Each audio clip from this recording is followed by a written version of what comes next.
personne en dehors d'Allah et que c'est lui qui mérite seul l'adoration.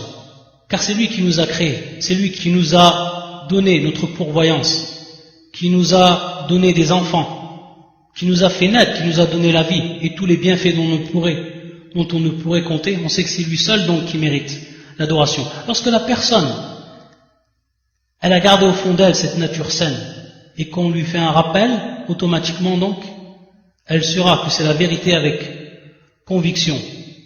Et ça, bien entendu, c'est le plus grand bien qui puisse exister. Car on sait donc que cette religion, de par son harmonie avec la nature, elle va appeler les gens à se conformer au bien, et à s'écarter donc du mal.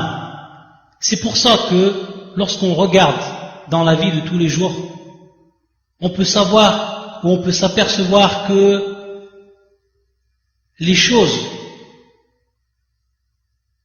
de manière générale, elles vont être regroupées dans 4 parties, dans 4 catégories. Des choses qui sont en réalité de la catégorie du bien pur. Du bien pur, c'est-à-dire que cette chose-là, c'est un bien qui est pur. Et que tout le monde reconnaît ainsi, de par sa propre raison.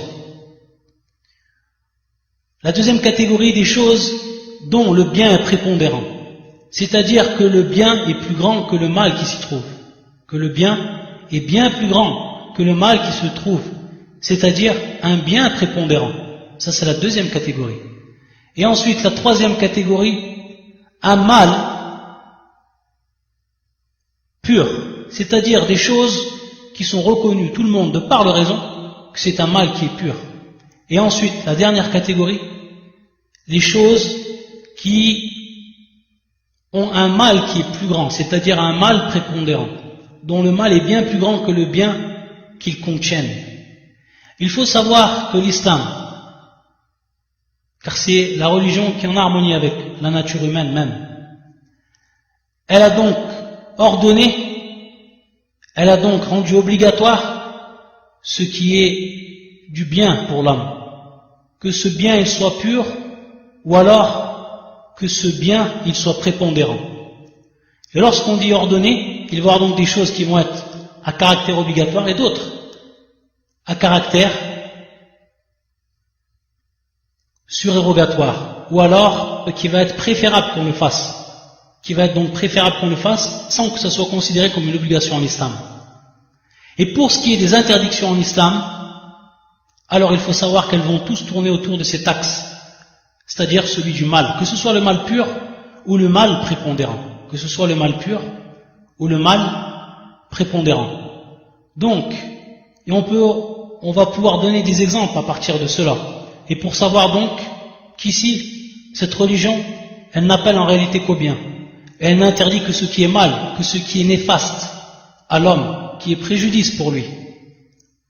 À titre d'exemple, pour ce qui est du bien pur, chaque personne va savoir qu'il faut être reconnaissant envers ses parents, qu'il faut avoir de la gratitude envers eux, avec tout ce qu'ils nous ont fait, c'est-à-dire qu'ils nous ont éduqués, qui nous ont aidés depuis notre plus jeune âge dans cette vie-là, et qui nous ont donc fourni tout ce dont on avait besoin pour pouvoir grandir.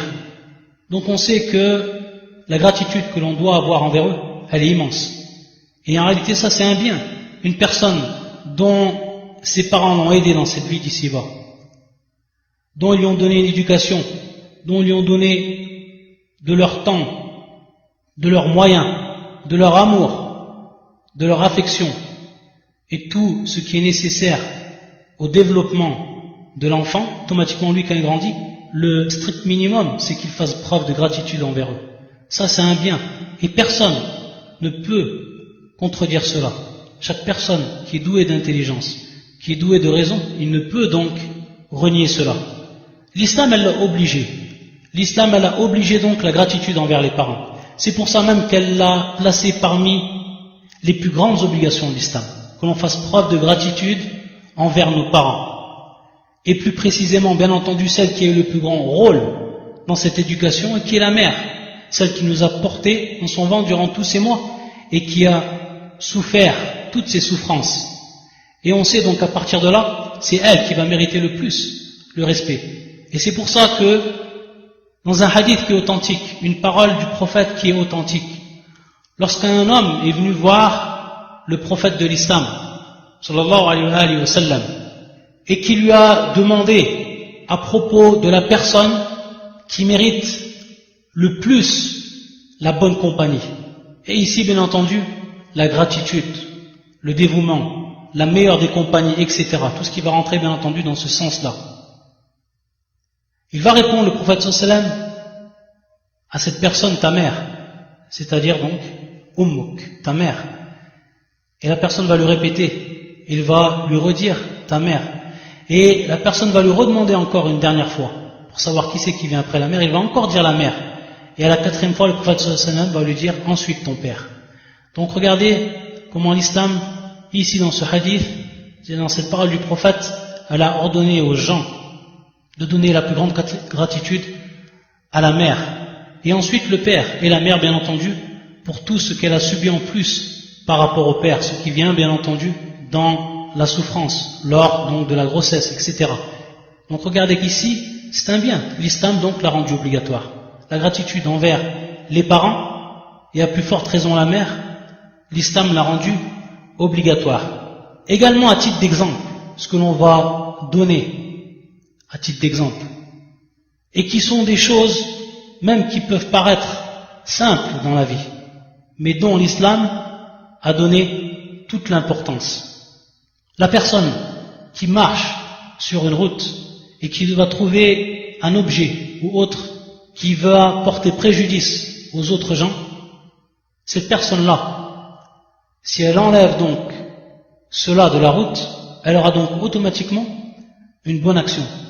Donc on voit ici, sur une chose qui est simple, mais qui fait partie du bien, l'islam automatiquement a appelé les gens à l'accomplir.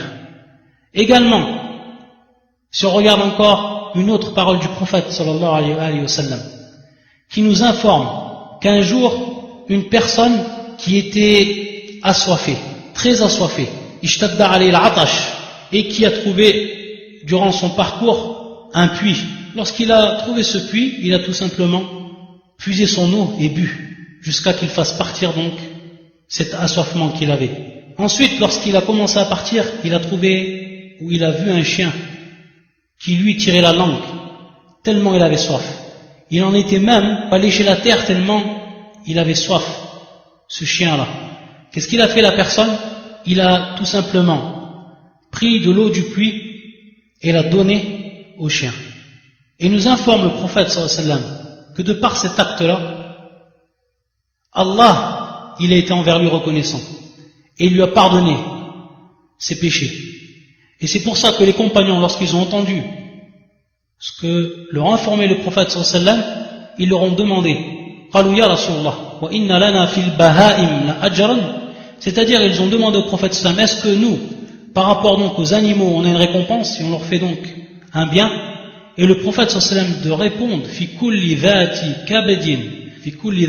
kabidin ratbatin ajrun, c'est-à-dire que le prophète sallallahu alayhi wa sallam, il va informer que chaque être, que ce soit parmi les êtres, que ce soit parmi les animaux ou autres, qui vit, si la personne lui fait un bien, c'est considéré auprès d'Allah Azza wa Jal comme une bonne action, et donc, comme dans le hadith, la ajran, c'est-à-dire donc qu'Allah Azza wa Jal le rétribuera et il lui donnera une récompense. Donc regardez, le bien, l'islam elle appelle au bien dans toutes les choses, les grandes choses qui touchent à la croyance, et même les choses